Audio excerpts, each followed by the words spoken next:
Good evening और Ganesh shot में आप सबको स्वागत है। आज हम बात करने जा रहे हैं सीपीसी के बारे में, China Pakistan economic corridor.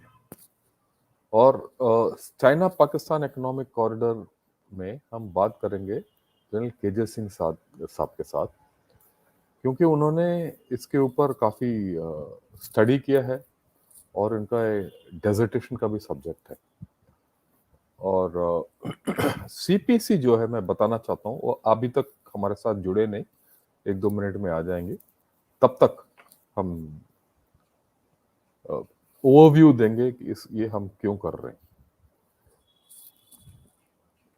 Right, या गुड इवनिंग जन Shankar, good evening. Good evening sir, welcome and welcome. आप अभी मैंने शुरू किया और एक इंट्रोडक्शन सा दे रहा था, आपने ज्वाइन कर लिया। आप जारी रखिए इंट्रोडक्शन। नहीं, हम so kind of you to have joined इन।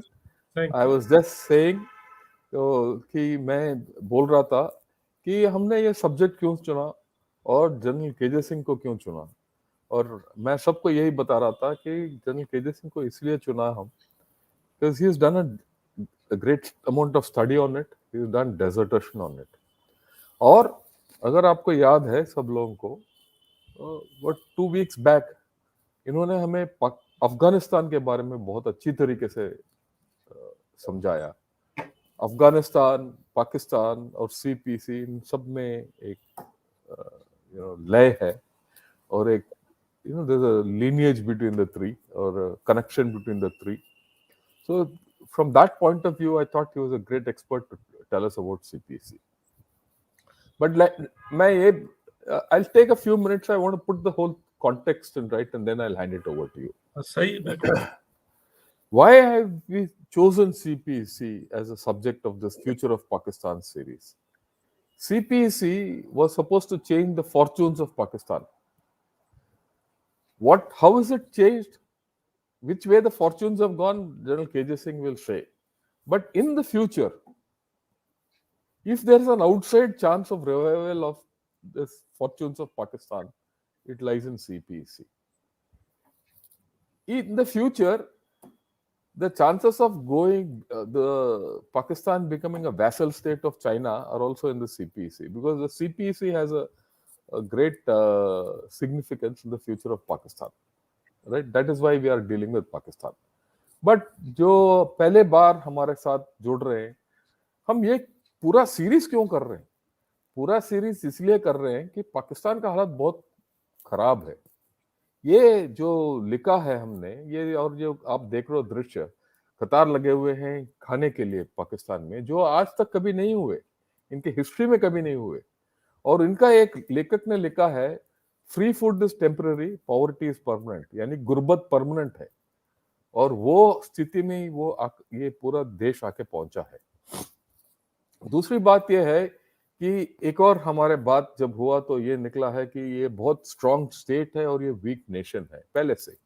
और ये स्ट्रांग स्टेट जो है ना, लड़खड़ा रहा है, क्योंकि इनका आर्मी लड़खड़ा रहा है, गवर्नमेंट लड़खड़ा रहा है, जुडिशरी लड़खड़ा रहा है, सब कुछ लड़खड़ा रहा है। इसलिए ऐसे से हमने ये 6 सब्जेक्ट चुना। हम आज तक रिफ्ट्स इन पाकिस्तान के बारे में, आर्मी के में हमने डिस्कस किया। इसके कुछ रिस्पॉन्स आए, मैं बताना चाहता हूँ और हमारे केजी सिंह साहब को भी सुनाना चाहता हूँ, इससे पहले कि वो सीपीसी स्ट्रेट टैकल करें, क्योंकि the larger picture we should never lose in this series. उसके बाद हमने ये भी एनालाइज किया कि अगर पाकिस्तान में अपना इमरान खान वापस आए पावर सत्ता में, उसका क्या हाल होगा। वहां का रेडिकलाइजेशन और उसका आउटकम्स के बारे में कल हमने बात किया था, परसों हमने बात किया। और आज हम बात करेंगे सीपीसी के बारे में। इसके बाद हम कल बात करेंगे वेयर पाकिस्तान इज हेडेड, कहां जा रहा है ये, और इसका स्ट्रेटेजिक रिलेवेंस क्या है या नहीं है। और लास्ट में हम बात करेंगे इकोनॉमिक, वाटर और फूड इनसिक्योरिटी। अगर हमें अच्छा विशेषज्ञ मिला तो उसका न्यूक्लियर सिक्योरिटी के बारे में भी बात करेंगे। राइट, ये था पाकिस्तान आर्मी के बारे में जो हमने गौतम मूर्ति के साथ, जनरल गौतम मूर्ति साहब के साथ किया था, ये जनरल दुआ साहब के साथ। और ये कल संजय दीक्षित साहब के साथ हमने बात किया था। मैं ये बताना चाहता हूं सबको कि ये जो सीरीज हम कर रहे हैं वो इसीलिए कर रहे हैं कि पाकिस्तान एक अजीब सा जगह में आके खड़ा हो गया अपने हिस्ट्री में, और ये जितने विशेषज्ञ हैं इंक्लूडिंग जनरल के सिंह, ये पाकिस्तान को हैंडल कर चुके हैं across the LC, across a border, या डायरेक्ट टॉक्स में, या ट्रैक टू डायलॉग्स में, या पार्ट ऑफ डिस्कशन, डेजर्टेशन, सब कुछ, और अनेक जगहों से मेल मिला, मतलब इंटरेक्ट करते हुए इनका नॉलेज बेस बहुत सॉलिड है। ओके, ये जो सॉरी जो कल परसों हमने बात किया था about crystal glazing radicalised Pakistan, ये हमें रिप्लाई भी मिला, और रिप्लाई कहां से मिला? An ex-ISI officer has replied to this tweet. I don't know whether he's an ex-ISI officer or not, but he's replied. So the interesting thing is, जो हम यहाँ बात कर रहे हैं वो कहीं resonate हो रहा है। मैं नजदीक आऊंगा so that we read it out. He says, Naseem है, ये नहीं पता मेरे को कौन है ये. A new wave of radicalization is pushing deliberately by some quarters in Pakistan. In March 23, when I retired from ISI, अभी रिटायर हुए हैं ऐसे लग रहा है, ISW and Ops section, it was almost at lowest ebbs. This is controlled by ISW, or in other words DGC. तो अगर ऐसे स्थिति है कि ये रिएक्ट भी करने लगे, आज तक क्योंकि मैंने बहुत शोज किया पाकिस्तान के ऊपर, मैं किसी ने ऐसे ट्वीट के ऊपर रिस्पॉन्ड भी नहीं किया, पर ये आजकल आ रहा है। जो हमने पाकिस्तान आर्मी के ऊपर किया था, तो उस वक्त ये रिस्पॉन्स आया था हमारे पास।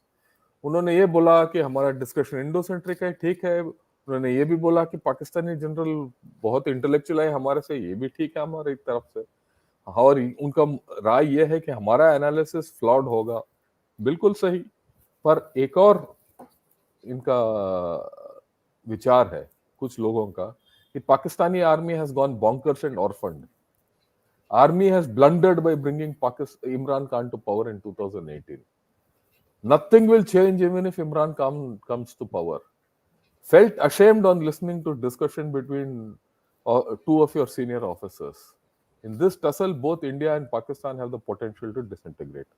यार ये इनका राय है, but the point I'm trying to make is, ये जो पूरा tussle में है, पूरा जो हमारा सीरीज हमने शुरू किया, रिस्पॉन्स आना शुरू हुआ है। अगर ऐसे रिस्पॉन्स आ रहा है तो कुछ ना कुछ अजीब तरीके से प्रॉब्लम है, और that is why I wanted to put everything in picture before general KJ Singh takes over. Sir, the CPC, I will start with this. सफेद हाथी, ये इनका ख्वाब है, ये एहसान इकबाल है जिसने बताया सीपीसी क्या है. इसमें देखिए चारों तरफ पंजाब है, पूंछ में केपीके है, और फाटा का जगह का फाटा को क्या मिल रहा है सीपी से, उनके हिसाब से भी देखिए. तो इसके साथ मैं आप सीपीसी के लिए, the floor is open, please carry on, and we can discuss it the way we wanted to go. Over to you sir. Jaishankar, जैसे आप कहते हैं, पाकिस्तान वाले हमेशा हम जो भी कहते हैं उसको सुनते रहते हैं. जब मैं आर्मी कमांडर था तो मैंने एक अमृतसर में सेमिनार में गुरु नानक देव यूनिवर्सिटी में एक छोटी सी कविता पढ़ी थी कि 47, 65 और कारगिल में पिटे तुम, सियाचिन और 71 में लुटे तुम, फिर भी गजब तुम्हारी फितरत, तलखियां और जहालत होती नहीं कम. तो you won't believe there was a lot of response from Pakistan. Yeah, must be. People on that. They keep watching us. वो देखते रहते हैं हमारी बातचीत को. लेकिन आज तो पाकिस्तान बहुत बुरी हालत में है. और जो हम चाइना पाक इकोनॉमिक कॉरिडोर की बात कर रहे हैं, तो क्योंकि हमारे साथ बहुत सारे लोग जुड़े हैं, इसको मैंने अभी हाल में इसके ऊपर एक पीएचडी की थीसिस लिखकर सबमिट की है. तो मैं आपके जो लिसनर्स हैं उनसे ये रिक्वेस्ट करूंगा कि इसको एक बड़े कॉन्टेक्स्ट, एक बड़े परिप्रेक्ष्य में देखने से शुरुआत करें।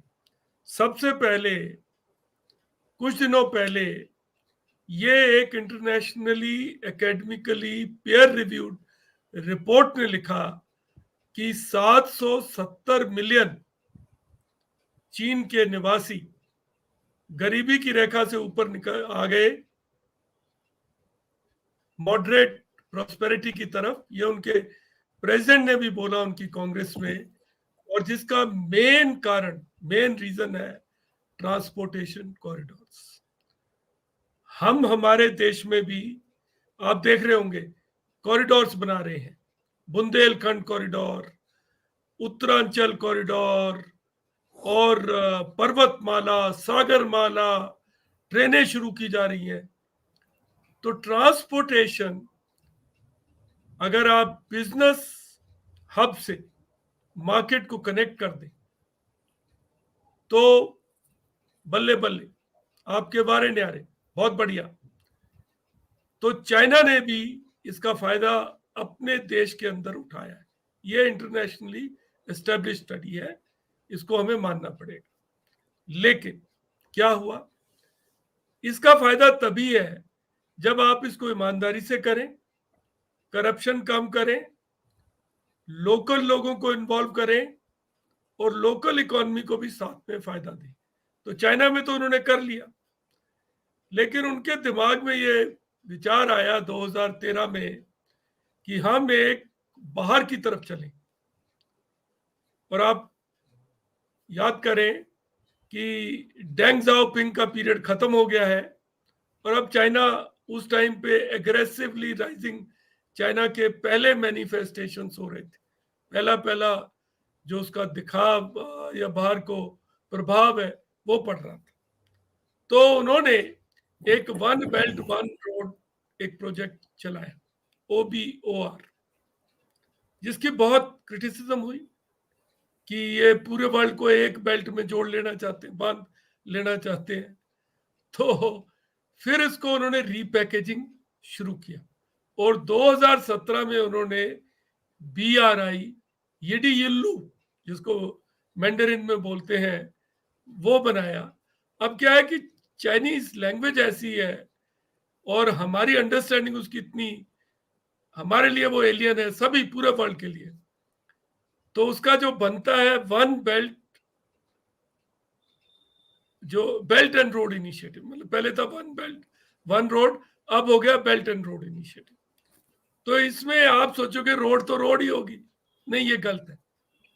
बेल्ट है रोड और रोड है मैरीटाइम कॉरिडोर्स, ये ऐसा उनकी लैंग्वेज है। तो इसको समझने में जब हम BRI बोलते हैं तो जो रोड है वो मैरीटाइम कॉरिडोर्स है और बेल्ट है जो कि ट्रांसपोर्टेशन के कॉरिडोर्स। अभी दुनिया इस तेजी से बदल रही है कि कॉरिडोर्स भी बदल रहे हैं। देखिए 5th सेंचुरी में सबसे पहला कॉरिडोर था, फिर सिल्क रोड्स आई। अब जो कॉरिडोर है वो सिर्फ लैंड बेस्ड नहीं है, मैरीटाइम भी है, स्पेस हो रहा है, डिजिटल हो रहा है, हेल्थ कॉरिडोर हो रहा है, ग्रीन कॉरिडोर हो रहा है, और कॉरिडोर ही कॉरिडोरों का बोलबाला है कि कॉरिडोर बना लो, कंट्रीज को जोड़ लो, इन्फ्लुएंस पैदा कर लो। तो कहते तो जियो इकोनॉमिक है, लेकिन होता जियो पॉलिटिक है, जियो स्ट्रेटेजिक वो उसमें छुपा हुआ है, वो चाइना का तो खास तौर पे। तो अभी क्या है, वर्ल्ड के ये जो BRI शुरू हुआ, इसमें आप मानेंगे नहीं 160 नेशंस के रिप्रेजेंटेटिव गए बीजिंग में। इंडिया नहीं गया, इंडिया सबसे प्रोमिनेंट नेशन है जो नहीं गया। और कई लोग कहते हैं जो चीन के साथ हमारे रिश्ते बिगड़े वो इसी वजह से बिगड़े, तो ठीक बात है, हमारा प्रिंसिपल है, तो हम नहीं गए और ये BRI शुरू हुआ। लेकिन आज BRI को देखो तो क्या हाल है, बुरा हाल है। 42 कंट्रीज डेट ट्रैप में फंस चुकी। ग्वादर पोर्ट 43 इयर्स के लिए लीज पर है चाइनीज कंपनी के पास। हम्बन टोटा 99 ईयर्स के लिए लीज पे है चाइनीज के पास। लाओस का इलेक्ट्रिसिटी सिस्टम 21 साल के लिए चाइनीज कंपनी के पास है। और तजाकिस्तान ने 1100 स्क्वायर किलोमीटर का एरिया चाइना को दे दिया डेट की वजह से, जहां पर वो गोल्ड माइनिंग भी कर रहे हैं।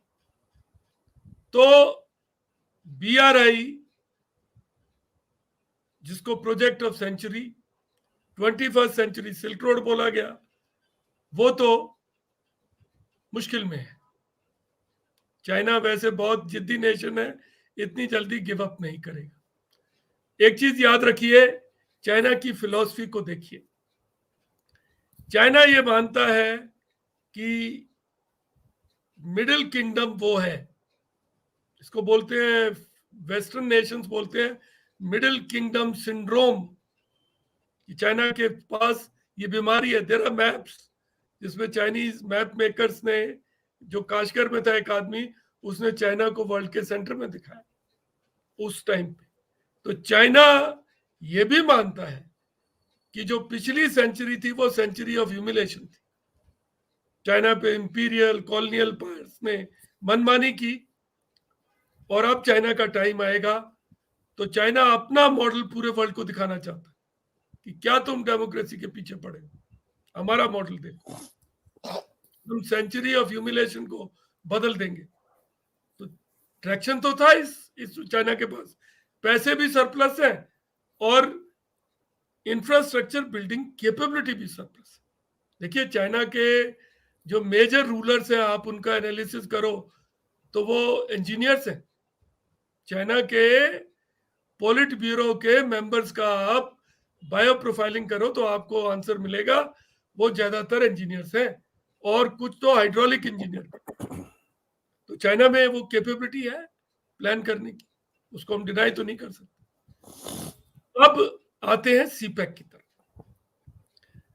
तो क्या हुआ, 2003 के अंदर चाइना ने सबसे पहले परवेज मुशर्रफ को ये दिया, ये प्रपोजल, पर परवेज मुशर्रफ ने नहीं लिया। कुछ चीजें परवेज मुशर्रफ ने भी ठीक की ये मानना पड़ेगा। ये बात अच्छी बोला आपने। उन दिनों में वो मनमोहन सिंह जी से बातचीत कर रहे थे, कुछ ऐसी संभावनाएं भी थी कि शायद पीस हो जाएगी, ऐसा था, कारगिल हो चुका था। लेकिन 2013 में जब OBOR आया, वन बेल्ट वन रोड, जो कि ताजिकिस्तान में या उज्बेकिस्तान में अनाउंस हुआ, उस टाइम पर नवाज शरीफ जो बिजनेसमैन है, उन्होंने जंप मारा और इसको ले लिया और उन्होंने कहा ये तो गेम चेंजर होगा, ये चाइना, ये पाकिस्तान अपने लोकेशन को लिवरेज करते हुए अपनी स्थिति बदल लेगा। वो बिजनेसमैन है, लेकिन जैसे उस हाथी में दिखाया गया, पाकिस्तान एक स्टेट है, एक नेशन है जो अपने बीच में लड़ रहा है। तो उन्होंने क्या किया, बहुत सारे प्रोजेक्ट पंजाब में डाल दिए और दूसरों को वही दिया जो आप इस स्लाइड में देख रहे हैं। देखिए एक मजेदार बात है, मैं आपको इससे शेयर करूं। एक डैम बनना है कोहाला में, जो कि खैबर, जो कि गिलगिट बाल्टिस्तान के इलाके में होगा, और वहां पे एक डायमर भाषा भी एक डैम बनना है। ये हाइड्रोलिक डैम्स हैं, हाइड्रो पार्क हैं ये। तो उनमें जो डैम है उसमें जितना सबमर्जेंस पानी का भराव होगा, जो लेक बनेगी, वो सब गिलगिट बाल्टिस्तान में बन रही है। जो लोग रिफ्यूजी बनेंगे वो बाल्टी या गिलगिट के होंगे, लेकिन उसका जो पावर स्टेशन है वो खैबर पख्तूनख्वा में, तो उसकी रॉयल्टी वो खाएंगे। तो देखिए कमाल की बातें ये पाकिस्तान में होता रहा है। तो पाकिस्तान के अंदर काफी इसके ऊपर झगड़ा भी है। लेकिन वापस आ जाते हैं चाइना पाक इकोनॉमिक कॉरिडोर पे। इसको कई ऑब्जर्वर्स ने, जैसे क्रिस्टिन फेयर ने बोला है ये colonising Pakistan economically by China है, ये सीपेक। उसने ये भी बोला है, ये है ये चाइना मतलब पंजाब इकोनॉमिक कॉरिडोर भी बोला है उसने। एक ये भी बोला है कि ये इस तरीके से है कि ये एनगोर्जाइजिंग चाइना होगा, ये मतलब चाइना इसको खा जाएगा पाकिस्तान को। तो देखते हैं, ऐसा होगा, हो सकता है। देखिए, इस प्रोजेक्ट में 75% इन्वेस्टमेंट, पहले ये $46 बिलियन के ऊपर इसको पहले एस्टिमेट किया गया। ये मैंने आपको बताया ये 2013 में हो गया था, और जो BRI है वो 2017 में आया। तो ये तो एक चलता हुआ प्रोजेक्ट था जिसको रीपैकेज कर लिया गया। टेक्निकली इसको अभी भी वो BRI का हिस्सा दिखाते भी हैं, नहीं भी दिखाते। ऐसा ही नेपाल में है, ऐसा ही म्यांमार में है। उसको वो अलग से BCIM कॉरिडोर कह देते हैं कि वो बोल देते हैं चाइना सीमेक, चाइना में म्यांमार इकोनॉमिक कॉरिडोर। पहले उन्होंने बांग्लादेश को भी घुसेड़ने की कोशिश की थी, एक नेपाल के साथ भी वो बना रहे हैं। तो इसमें क्या है कि इसमें जब ये प्रोजेक्ट लिया गया तब पाकिस्तान में बिजली की हालत बहुत खराब थी। पाकिस्तान का सबसे फेवरेट गाना, आज भी आप YouTube में जाके टाइप करिए, कोक स्टूडियो, क्यों नहीं आती पाकिस्तान में बिजली, ये फेवरेट गाना था। तो इसमें यह प्लान किया गया, उस टाइम पे पाकिस्तान 15 या 16 गीगावाट बिजली बनाता था। तो इसमें यह प्लान किया गया कि अब ये पावर प्लांट लगाए जाएंगे लगभग 12, जो कि 18 गीगावाट बिजली बनाएंगे।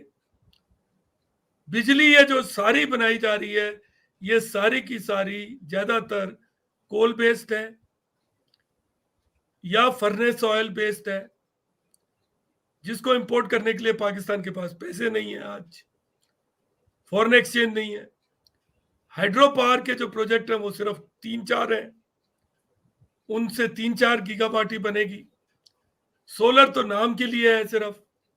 विंड बिल्कुल ऐसे ही डाल दिया गया है जैसे कि हम सब्जी खरीदने जाते हैं, झुंगा डाल देते हैं, वैसे कर दिया गया।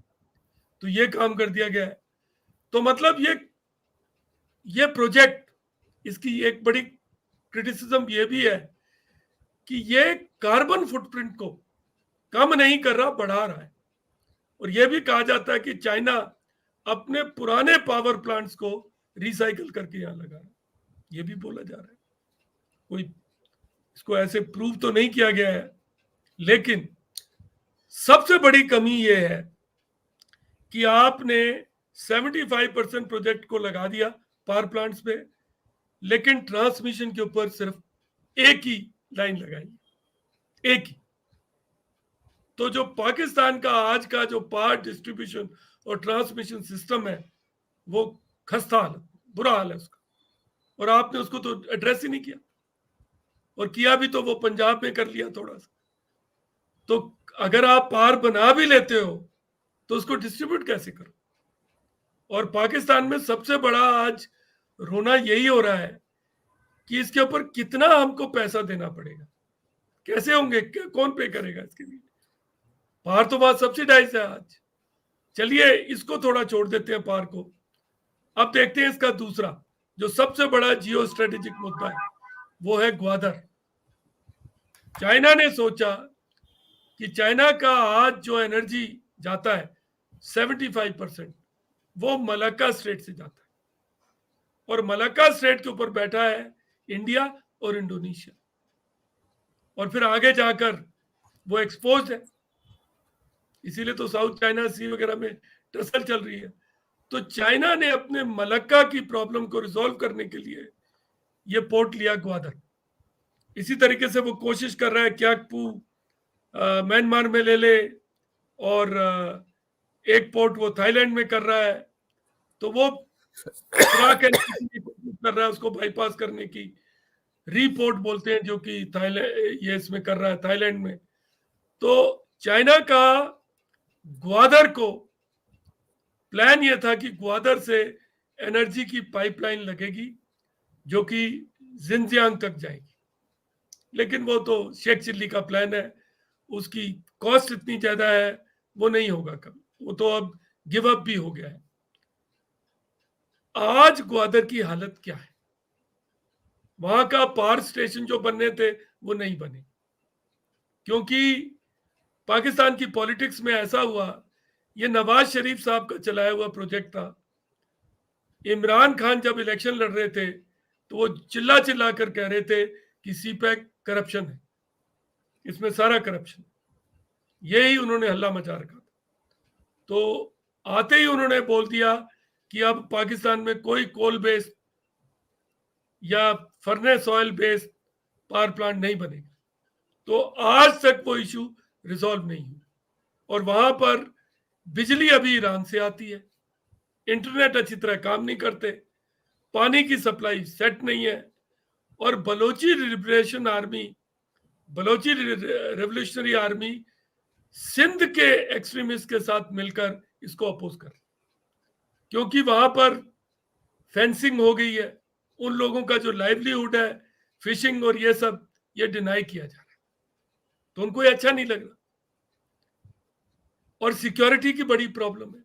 और चाइनीज इंजीनियर जहां जाते हैं, देखिए एक बात ये भी एक आर्टिकल में आई थी कि चाइना में लड़कियां कम है, वर्क फोर्स बहुत ज्यादा है, उसको बाहर भेजो और वो वहीं शादी कर ले, और वहां तो अलाउड है 4 बीवियां भी लेना, तो इस तरह से करके आप कुछ कर लो।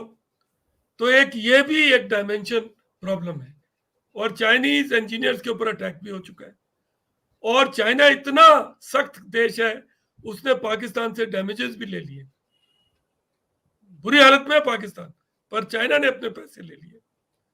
अब चाइना के साथ जो भी प्रोजेक्ट शुरू करते हैं उसमें एक बहुत बड़ा लोचा है, एक बहुत बड़ा प्रॉब्लम है। आप जापान से फाइनेंसिंग ले लो, एशियन डेवलपमेंट बैंक से ले लो, एशियन इंफ्रास्ट्रक्चर बैंक से ले लो, तो आपका इंटरेस्ट होता है 1 से 2%। लोन आपको मिल जाता है 30 से 40 साल की पीरियड का, जैसे हमने बुलेट ट्रेन का लोन लिया है, जापान से लिया है। लेकिन ये जो लोन है, जो जो सीपैक के हैं और बीआरआई के हैं, जो चाइना ने दिए हैं, वो सब कमर्शियल टर्म पे 5 से 6% to be paid in 7 to 8 years, और and cannot be part of any restructuring carried out with any other financial institution. Transparency तो है ही नहीं, और सारे प्रोजेक्ट बायलैटरल है, मल्टीलैटरल है ही नहीं। तो ये बहुत सीरियस प्रॉब्लम्स है। और चाइना ने इस प्लान में ये भी सोचा था कि वो यहाँ पर टूरिज्म कराएगी, तो कोस्टल टूरिज्म के लिए कैसीनो बनाएगी, और ये करेगी, क्या कहते हैं, यॉटिंग होगी, और इस तरह के प्रोजेक्ट थे।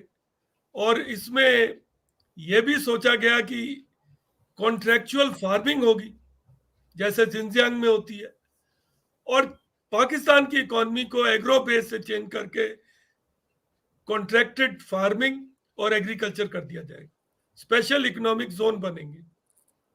वो सब नहीं हुआ, हो नहीं पा रहा, क्योंकि क्या है, पाकिस्तान की एक फाइनाइट कैपेबिलिटी है उसको एब्जॉर्ब करने की, और करप्शन तो पाकिस्तान में खूब है।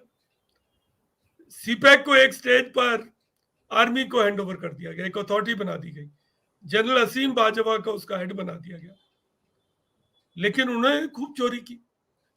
इसके जितने भी कॉन्ट्रैक्ट हैं, देखिए ऐसा कहा जाता है, इस पे अभी तक ये 46 बिलियन का प्रोजेक्ट था, बढ़ते बढ़ते इसको 65 तक लोगों ने प्रोजेक्ट किया, पर अभी तक 40 बिलियन लग चुके, जो पाकिस्तान का डेट में शामिल हो गए।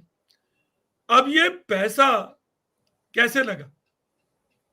चाइनीज कंपनी को ऑर्डर दिया गया, उसने मशीनरी भेजी, उसने अपने कॉन्ट्रैक्टर लगाए, उसने अपनी वर्कफोर्स लगाई, तो पैसा गया कहां? चाइना चला गया। बहुत कम पैसा जो आया लूटमार में, वो FWO, SCO और फौजी फाउंडेशन को मिला। SCO special communication organisation, FWO field works organisation और फौजी फाउंडेशन, ये तीनों फौज के ही हैं। तो इन्होंने ले लिया, देश का सोचा नहीं, मुल्क का किसी ने नहीं सोचा। अब ट्रांसपोर्टेशन की अगर बात करो तो हाईवे तो था, फ्रेंडशिप हाईवे था जो कि खंजूरे पास के ऊपर से आता है, जो जिनजियांग से जोड़ता था। उसको अपग्रेड करना है, किया गया है, जिसपे कि कंटेनर ट्रक चले और उसके ब्रिजेस और ये सब काम वहां हुआ है। लेकिन किस्मत ने पाकिस्तान का साथ नहीं दिया, बीच में कोविड हुआ, फिर फ्लड्स आ गई, जिससे काफी सारा वो डिस्ट्रॉय भी हुआ, खराब भी हुआ। लेकिन सबने इस मलाई को खाने की कोशिश की, तो फोकस को यहां रखने की बजाय लोगों ने दूसरे हाईवे भी जोड़ दिए और एक रेलवे का प्रोजेक्ट भी जोड़ा गया, ML1 मेन लाइन 1, जो कि कराची से लेके पेशावर का है, जिसपे कि डबल फ्रेट ट्रेन चलनी है। वो नहीं, उस पर पैसे नहीं है उसके लिए, चाइना ने भी मना कर दिया। कैसे होगा देखा जाएगा। एक प्रोजेक्ट जिसने सक्सेस हासिल की वो लाहौर में है, उसका नाम है ऑरेंज लाइन प्रोजेक्ट। ये प्रोजेक्ट एक मेट्रो रेल है। जैसे मैंने आपको बताया कि BRI 2017 में आई, लेकिन नवाज शरीफ ने ये प्रोजेक्ट 2013 में ले लिया था। इसीलिए बहुत सारे लिटरेचर में CPEC को BRI से हट के देखा जाता है। तो ये 2013 से शुरू हुई कराची की रेलवे लाइन, मेट्रो रेल थी, वो कंप्लीट होगी। उसको चला अभी भी चाइनीज इंजीनियर रहे हैं। एक ऐसा ही प्रोजेक्ट ये लाहौर में चल पड़ी है, एक ऐसा ही प्रोजेक्ट कराची में होना था, जिसके लिए पैसे नहीं है।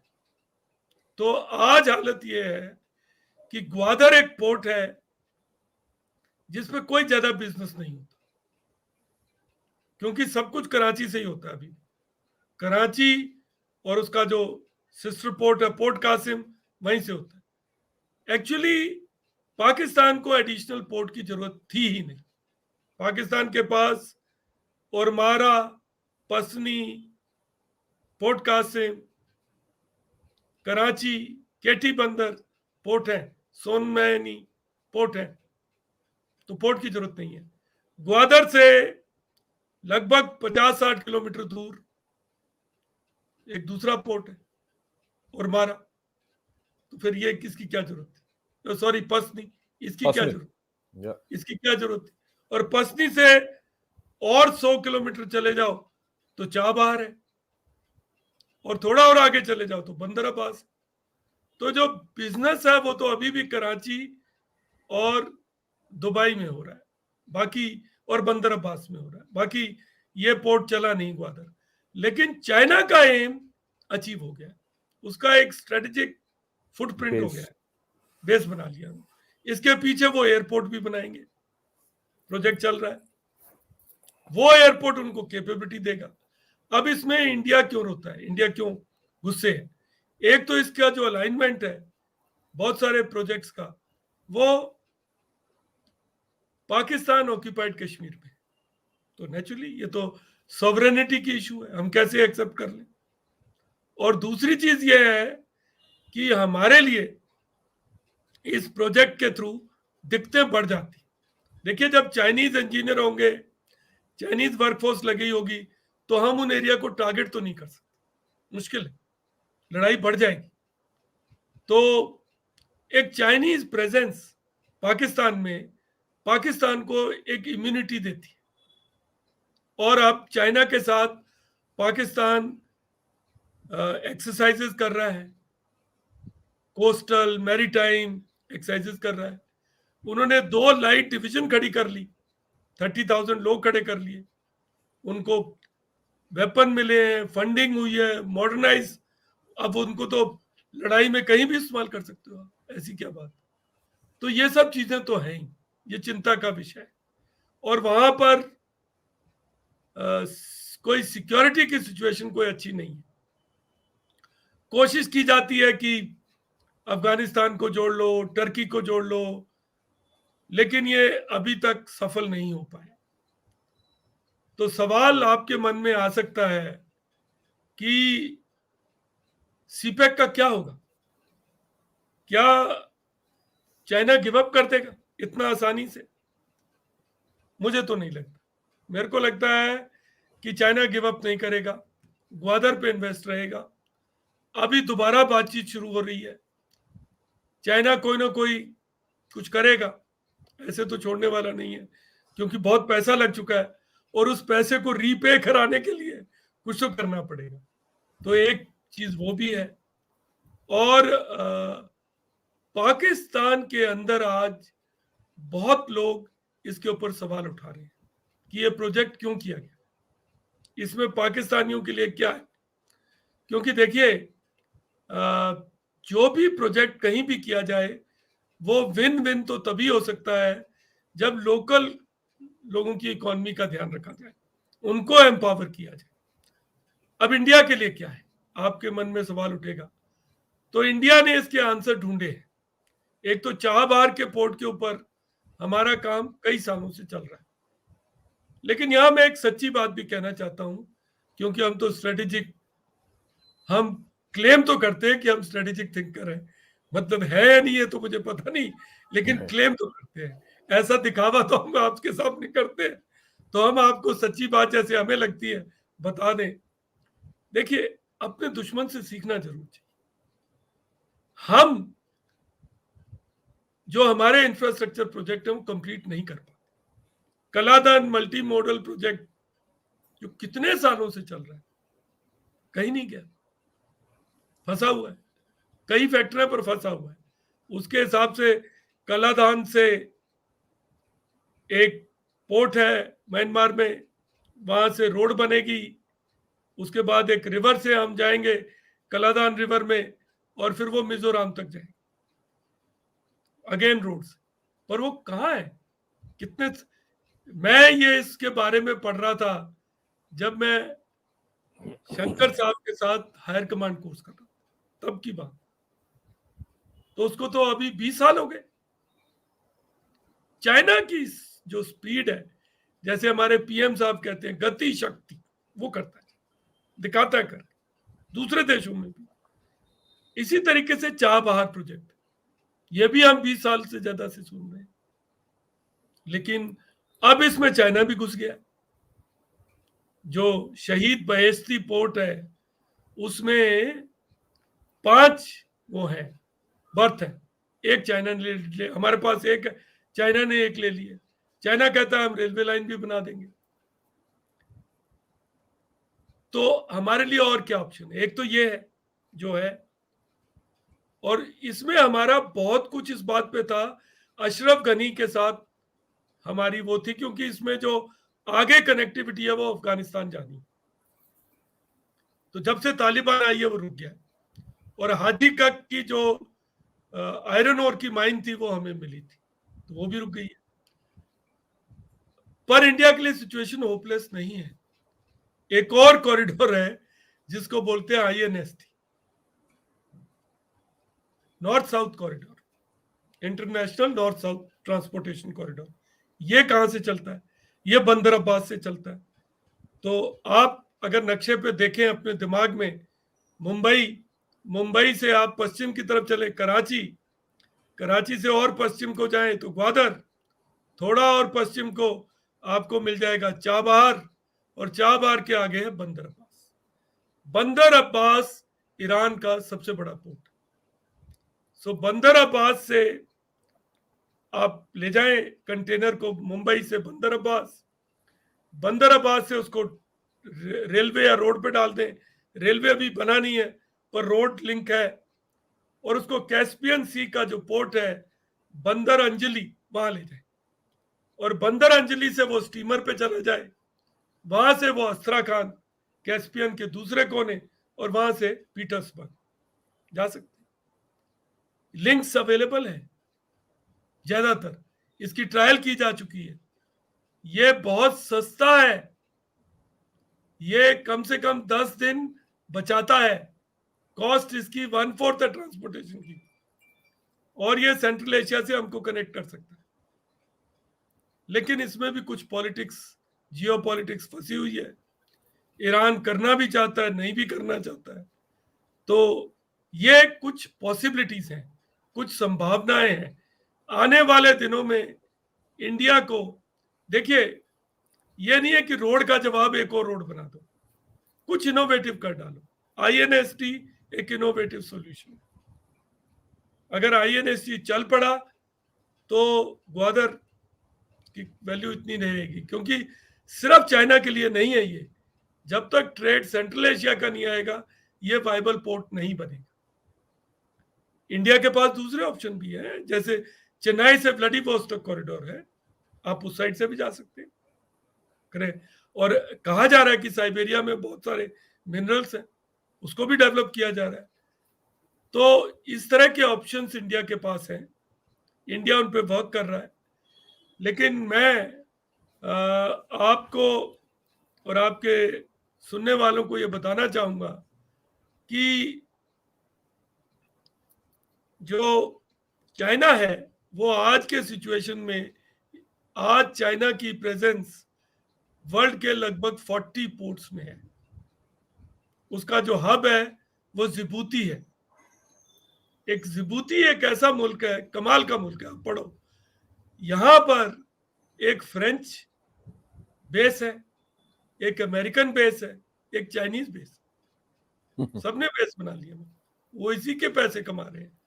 अब जिबूती में चाइना का बेस है और वहां से चाइना ग्वादर से लिंक करके म्यांमार में क्याकपू, और वहां से उन्होंने पाइपलाइन भी बना ली है, रीप जो है थाईलैंड में। इस तरह से वो एक नेटवर्क बना रहे हैं। उन्होंने पहले सेशल्स में भी कुछ ले लिया था, हम सुनते हैं कोको आइलैंड म्यांमार में। तो इनका जो मैरीटाइम सिल्क कॉरिडोर है, जो जिसको वो रोड बोलते हैं अपनी भाषा में, वो एक बहुत बड़ी चुनौती है, एक बहुत बड़ा प्रॉब्लम है हमारे लिए, सबके लिए, पूरे वर्ल्ड के लिए। क्योंकि चाइना एक मसल फ्लेक्सिंग मैरीटाइम डोमेन में कर रहा है और एयरक्राफ्ट कैरियर बना लिया, लियोनिंग, शॉर्डिंग और बनाना चाहता है। तो Indian navy traditionally Chinese navy से ज्यादा स्ट्रांग है। अब चाइना आगे निकला है, तो इंडिया के पास भी ऑप्शन है। इंडिया जैसे चाबार, बंदर अब्बास, एक पोर्ट जो हमें मिल सकता है, जिसमें हम, एक ओमान में पोर्ट है कुम, उसमें हमारा इंटरेस्ट है, हम वहां पे कुछ वर्क कर रहे हैं। इसी तरीके से अगर रीडर्स को याद हो, पहले हमारे पास तजाकिस्तान में एक होता था अयानी, अब नहीं है, वो पहले होता था। पर हम अभी भी सेशल्स में, आगालेगा, मॉरिशस में कोशिश कर रहे हैं। बेस मैं बनाने के लिए। मैं अपने लिसनर्स को ये बताना चाहता हूं कि कई बार आप ट्विटर वगैरह पे लिख देते हो बेस बूस। इंडिया की फिलॉसफी बेस बनाने की नहीं है। देखिए, अगर आपने कुछ कहना भी है तो भाषा तो अच्छी होनी चाहिए। इंडिया एक कोऑपरेटिव फैसिलिटीज बनाता है, जिसमें उन कंट्रीज के साथ मिलजुल के काम करता है। उन कंट्रीज को भी उतना ही हिस्सा दिया जाता है, उनको एनेबल किया जाता है, एम्पावर किया जाता है। ये इंडिया की फिलॉसफी। अब आप इसको दादागिरी में आके ट्विटर पे डाल दो, चाइना ने ग्वादर बनाया, हमने ये बनाया, बना नहीं बना, लेकिन आपने इंडिया का परसेप्शन तो डुबो ही दिया। आप कैसे देशभक्त हो यार।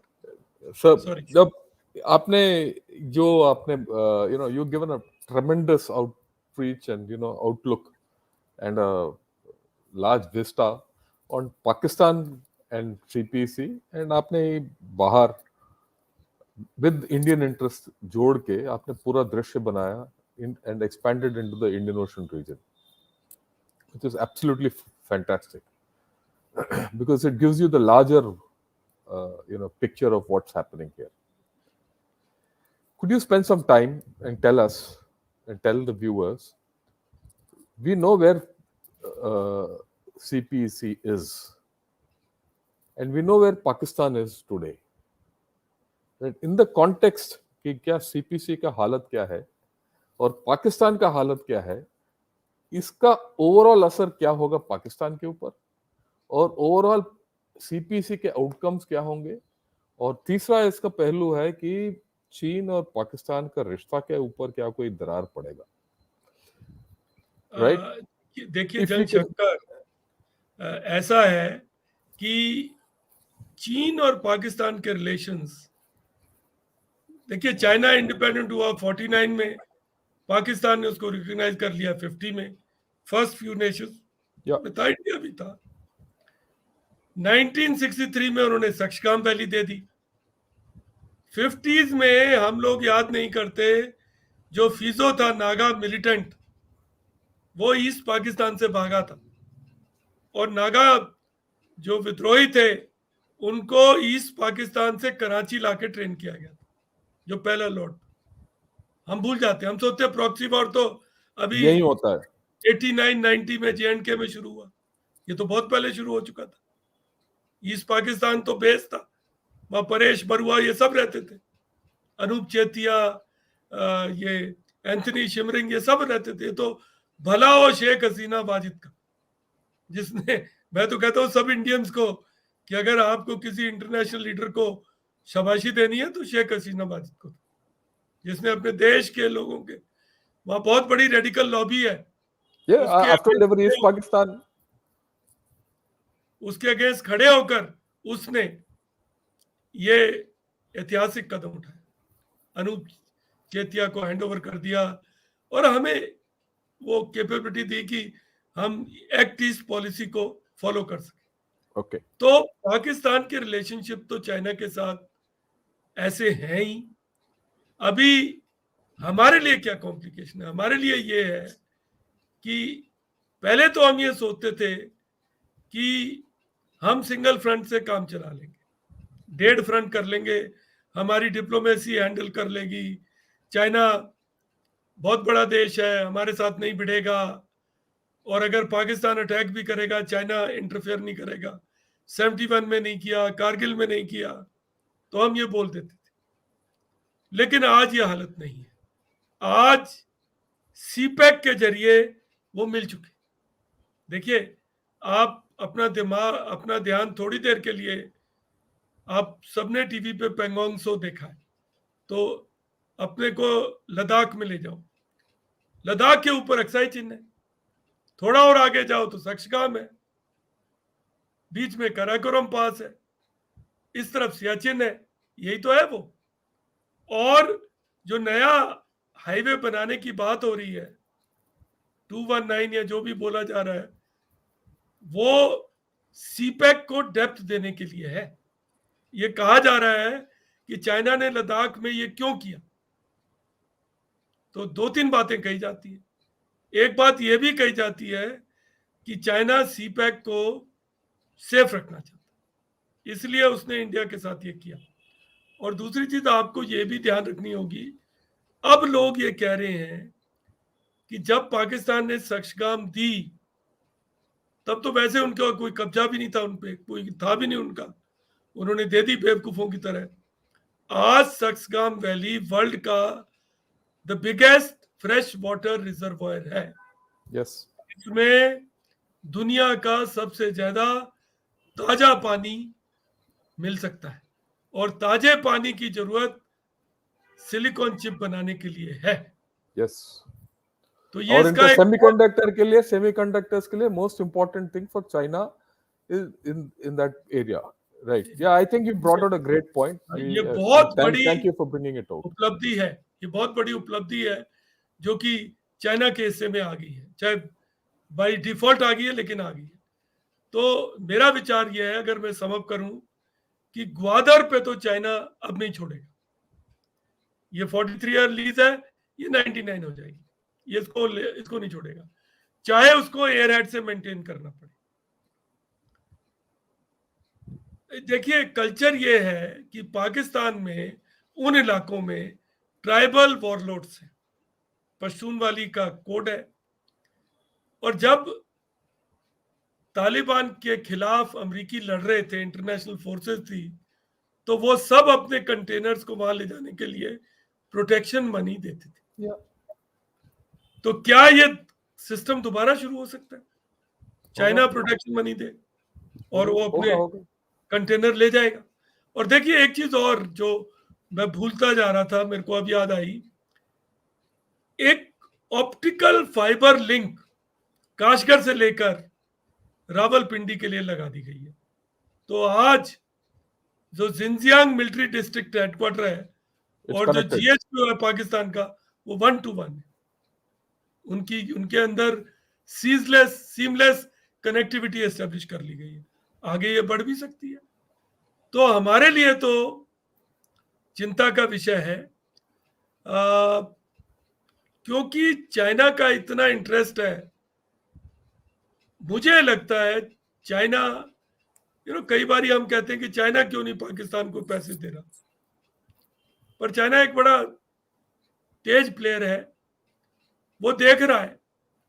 देखिए जो वेस्टर्न नेशन है ना, उनका दिल जल्दी पसीजता है, वो जल्दी मर्सी करते हैं, दया करते हैं।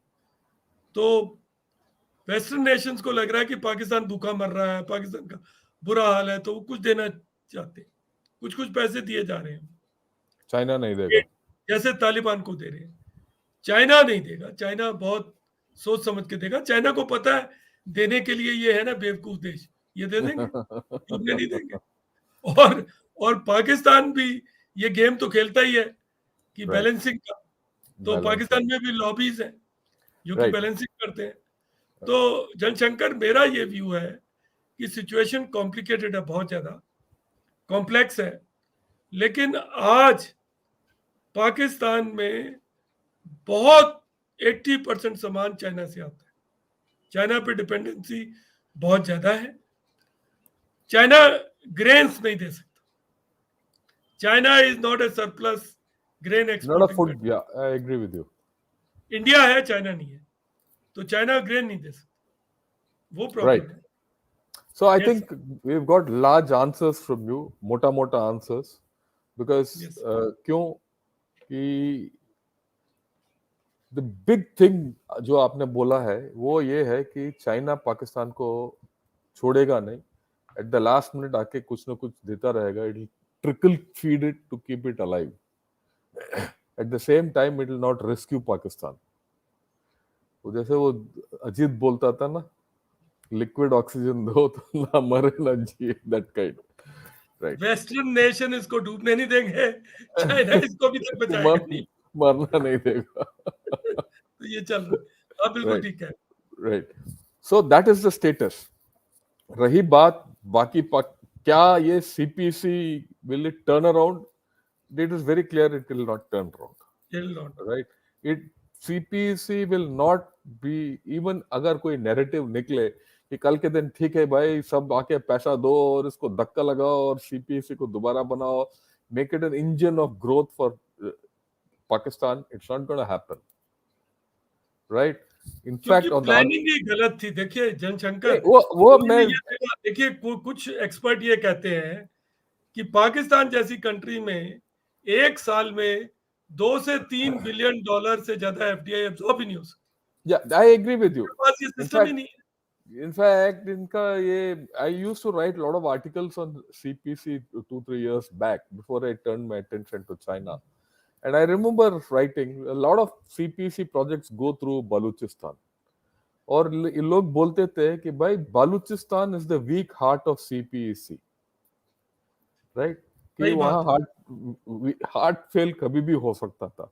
और लोग, ज्यादातर लोग बोलते थे कि भाई ये चाइना पंजाब इकोनॉमिक कॉरिडोर है, चाइना सही कह पाकिस्तान। रहे हैं आप। राइट। या तो ये इसमें मेरे को डाउट ही नहीं है। मैं अपने सब लोगों को यही बता रहा हूँ कि revival of CPC is not possible. CPEC cannot revive Pakistan's fortunes, even if और someone गेम comes. चेंजर तो है ही नहीं है। है ये नहीं, नहीं गेम है ही चेंजर तो उल्टा हो गया। नहीं। और जितना ये कर्जा पाकिस्तान के सर पे है वो और बढ़ता जाएगा। राइट। और इनको एक टाइम आने का अंदेशा है जहां इनका लैंड को गिरवी रखना पड़ेगा चाइना के साथ। जैसे ताजिकिस्तान से उसने ले लिया, उसी तरीके से चाइना अपना चुन चुन के इनका जमीन लेके वो कब्जा करेगी वो हमारे लिए सिक्योरिटी प्रॉब्लम होगा, वो सब कुछ होगा, हम बाद में विश्लेषण करेंगे इसके बारे में.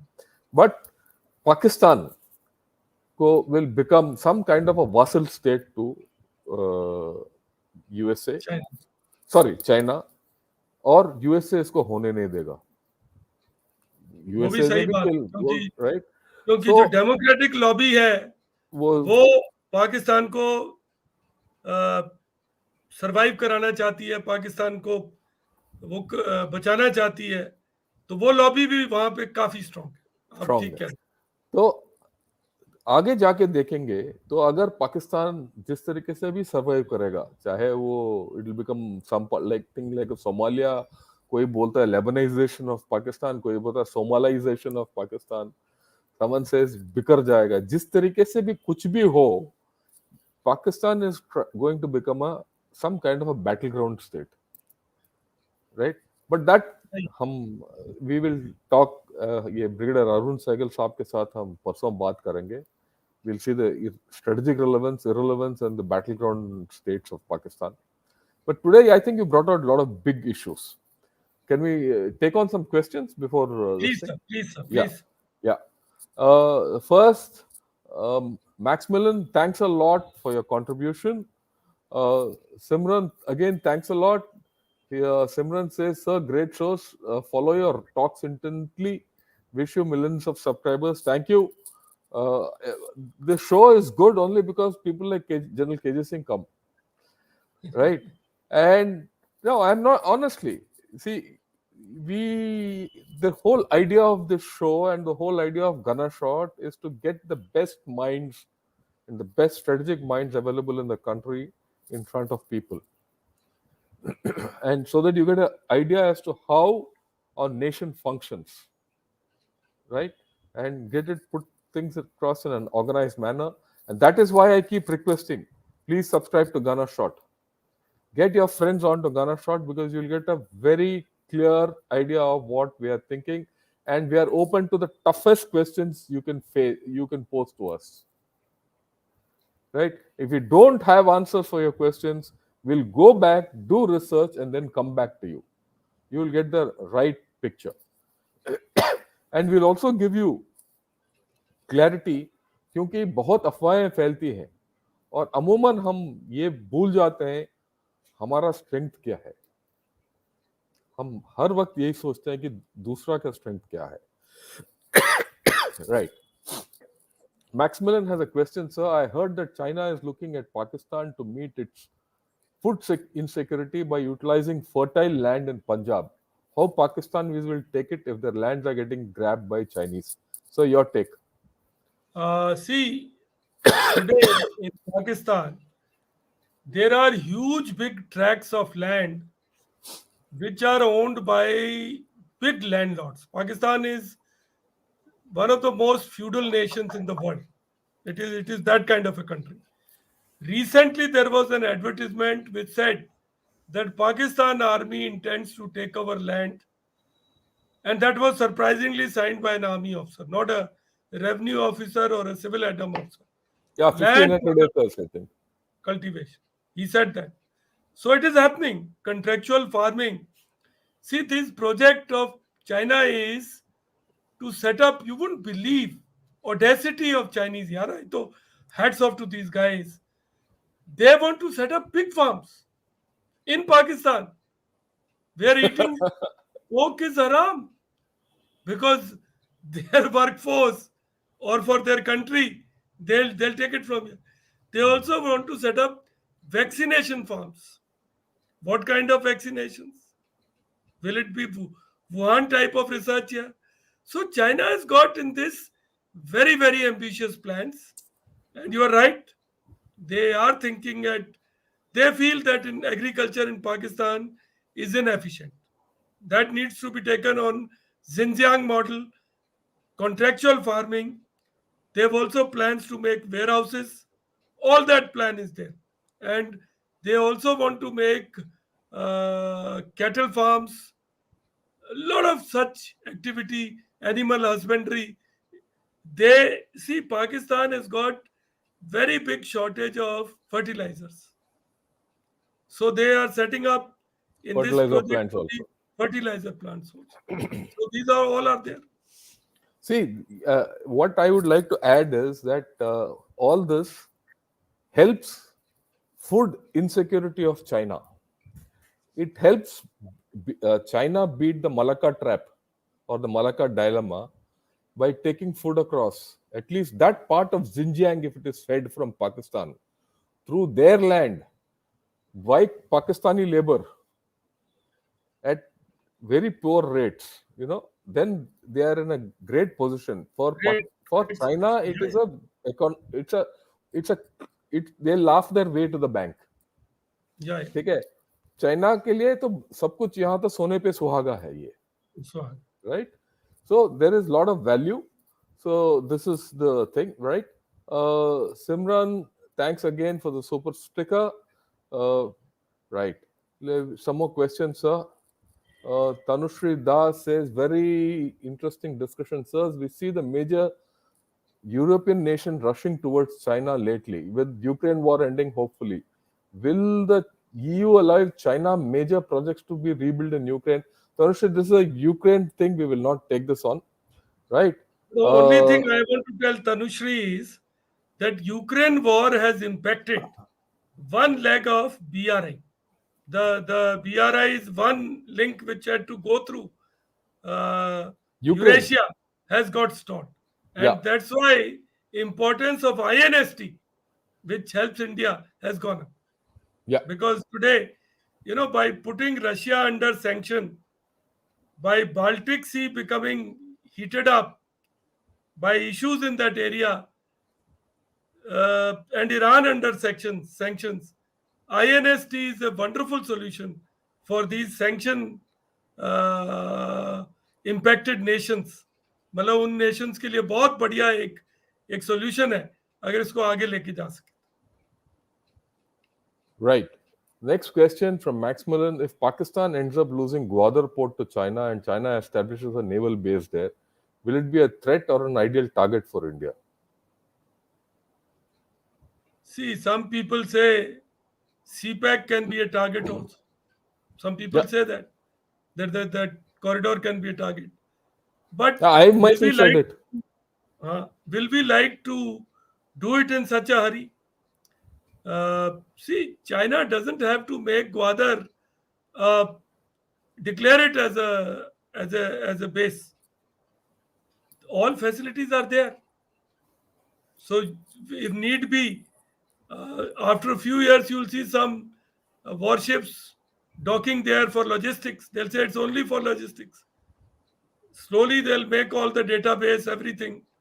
So Gwadar is a challenge for us because our oil supplies, which come from Gulf, are watched.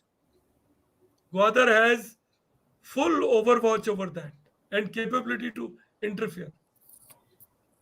Except for the pipelines which run along the seabed. But we have large supplies, CNG coming in tankers and all that. Although we are now changing our basket to Russia, but for how long? So to that extent, Gwadar is a challenge for us, will remain a challenge for us. China has a plot there, and we have limited options. We can't. We can hope that insurgency in Balochistan keeps it unviable, but you can't make hope as your strategy. That's not possible. So we have to work on Chabar, INST, Chennai, Vladivostok, all that we have to work on. See, like as much as what General KJ Singh has said, I'll give you an alternate picture, right? Uh, People say that China is going to come and establish a base at Gwadar. What's the reality? The reality is that it's aircraft carrier. Though they have three aircraft carriers. One is operational, one is not at operational, right? Because they don't have aircraft for it, and the third is just a ship. They're nothing else. So they have one and maybe a 1.5 carriers. With that 1.5 carriers, as of today, they have not crossed South China Sea. They have not crossed the first chain of islands. and their own problem around the first chain of islands is increasing, right? Because Japan is militarizing, Philippines is militarizing, you find USA has come back into action out there. Vietnam is increasing its presence, especially in the South China Sea next to the islands which these chaps have constructed. So it's got its own basket of problems. For China to come out from there and hit all these places is a long time away. Second, you look at Kyakfu, which General KJ Singh has said. You look at what they were trying in Seychelles. You look at Hambantota, which is I say khali pada because there's no logistics, no nothing there except just the port out there. And look at the state of Gwadar, right? For all these to develop into something significant, which will really start worrying us, is at least 10 years away, not before. And you have to factor in that China's economy is going to slow. And as China's economy is going to slow, and there's no two ways about it, because if you study the Chinese economy, you'll realize that it is slow, and its demographic decline has started 10 years before it wanted it to. उन्होंने झूठ बोल के दबा दिया था उनका बुढ़ापा होना. And aged fight, nations don't fight. They have to do something else. So you will see that there's going to be a change in about 10 years. And in 10 years, 10 years, where will India be and where will your economics be? Right? If you take all this into account and then look at what General KJ Singh has brought out, you have to see all this in balance. Right? At this point of time, Gwadar is a challenge. 10 years hence, how that challenge is going to morph is something you have to monitor. But unless you are not cognizant of the challenges which is going to happen 10 years hence, you'll not be able to handle them. And that is why we are talking of all this.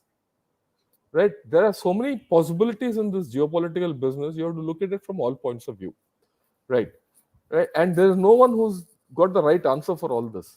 And why are we discussing CPEC, China, Seychelles, and Mozambique and Agaliga Islands in the context of Pakistan? Because Pakistan, whatever happens in Pakistan has repercussion in all these places. Right? So it is in this context that we have widened this thing.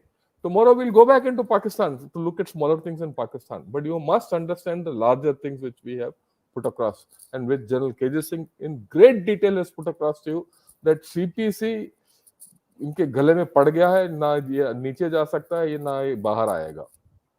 Okay.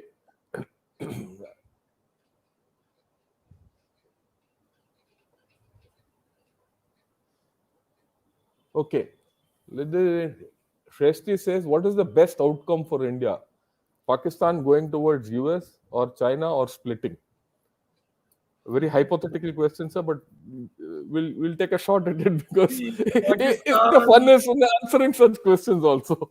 Pakistan is a very, very ductile nation, very, very malleable, flexible. It has managed to be it midwife relationship between USA and China. It had relationships with Seattle, Cento, OIC. So I think it'll not take call like this. It will keep, but China will remain its primary this thing. USA will want to have some presence there because see what has happened is with Cpec, China has created very big dependency of Pakistan on China. With because it is around now $50 billion. It'll grow only. And so somehow it can't be just wound up in a day. And I don't think America is ready to put down Even 50 billion for that. It will not. Everybody knows Pakistan is a sinking ship. So, and China has the advantage of proximity also. Then this Afghanistan factor is there. Good, bad, ugly. Afghanistan is not going to go and hug America. It will still somehow manage relationship with Pakistan. So all in all, in my perception, China-Pakistan collusion, and we have to be prepared for the worst. Worse. We cannot work on hope that Pakistan. We have to cater for the worst case scenario, which for us is increasing collision between China and Pakistan. Yeah. We can't wish away. China may be going down. I agree. Pakistan has gone down, but the speed and pace at which it goes down continues to pose a challenge for us for at least a decade or two. Beyond that, situation may change. It can change. Yeah. I agree with you. Right. And, look, geopolitics is looking at the possibilities in impossibilities. Right. So we're going to do all this crystal gazing. At times we will be contradictory to our own words. We'll be contradictory with each other, but that doesn't matter. But the possibilities and the options should be clear to all of us, because whatever we outline today, it is for the future to solve. Okay, right. Eshan says, sir, do you believe that China is putting pressure on our northeastern front in order to divert our attention, funds, and manpower from the naval front? See, northern front, they are putting pressure. Northern front. That would mean that we are border with Tibet there. Northeastern also is happening in a way. See, this Kaladan multi-modal project is held up because of Myanmar allowing those rebels to create problems for us. And now the added challenge is a lot of Chin refugees have walked into Mizoram, creating another situation for us. So, till now, it looks China has decided not to get directly involved into problems in Nagaland, Manipur, Mizoram, and all these so-called, insurgencies. Because firstly, level has gone down. Then there are splinter groups. But for us to think that we'll have to be watchful. There's a town called as Ruili in China. If you go Border from town with Myanmar, Myanmar. the first town is Ruili. Now, Ruili is the place where all these people go for changing their ill-gotten extortion money into arms, and all that kind of deals take place. Yeah, that's also the drug center of that area. Drug center. So it is today Funting Shimrang, who was heading the ceasefire monitoring group and who ran away. There are ED summons against him for nefarious activities. Is sitting in Ruli. A lot of such leaders are sitting there. So China has kept the door as ajar. It's not completely closed. So Right. we have to remain careful. I feel that. This is a nice one, sir. If Afghanistan is the graveyard of empires, what is Pakistan? We'll close our thing with this. Pakistan, Pakistan is also sort of. I don't know what. How can you describe Pakistan? It is beyond description. I'll tell you. But but imagine the country which has a unique capability to suffer pain also. You know, I just can't imagine, because in any other country they will not accept Imran Khan. I see Imran Khan. What did he do? He's got them into this trouble. This debt trap is courtesy him, because he burnt reports with Saudi Arabia, with America, even China. He annoyed initially. The Chinese ambassador went back to Beijing. He was not there in Rawalpindi for about 2 years. He went back. So if that be so, but they are voting for him. He won 6 seats out of 7. So I don't. Only thing I can say is Pakistan doesn't need only enemies to destroy itself. It- It is destroying it by its own action. Foolish thing. yeah, yeah. I think that was a great finish to today's thing, sir. Thank you, That's sir. why I put that in the end. And sir, let me tell you, all viewers, and thanks for listening in so patiently. We've gone over, but it's okay. We need to understand all this. And General KJ Singh gave us a fascinating story about the whole thing. The tapestry you wove was great. Thank you, sir. We need to get the larger picture. जब तक हमें larger picture का और larger दृश्य का अंदेशा नहीं होता, पाकिस्तान के अंदर क्या हो रहा है उसका भी हमें अंदेशा नहीं होगा। Yes, sir. उसके अंदर क्या होने वाला है उसका हमें ज्ञान नहीं होगा, और ये वी कैन नॉट जज what's going to happen in Pakistan, right? That is why I deliberately have taken subjects like this, where I'm taking you into Pakistan and bringing you out of Pakistan. And tomorrow, when we talk with Tahir Gora, I'll take you back into the streets of Pakistan as much as he takes us. Then day after tomorrow, when we talk with Brigadier Arun Sehgal, I'll pull you out of Pakistan, and he'll get back into the geostrategic sphere, because right, that's the way we have to look at Pakistan. Charon taraf, a 360-degree view. And then, of course, we'll look at the economics and all that in a thing. With this, we'll close today's topic. Thanks a lot, sir, once again. It was Thank you. great. Thank you. And Thank listeners, you, some of your viewers. Thanks questions, a lot. please Please like, get back, subscribe, and please contribute to this channel. Thank you. right? And I'm very grateful to all of you. Within a matter of 2 months, I've 5,000 subscribers on Gunner Shot. It's thanks to all of you. Get back to us. We'll feel happy, and that's all veterans like us can feel happiness, right? Thanks a lot, sir. Good evening and Jai Thank you, Hind. sir. Thank you. Thank you.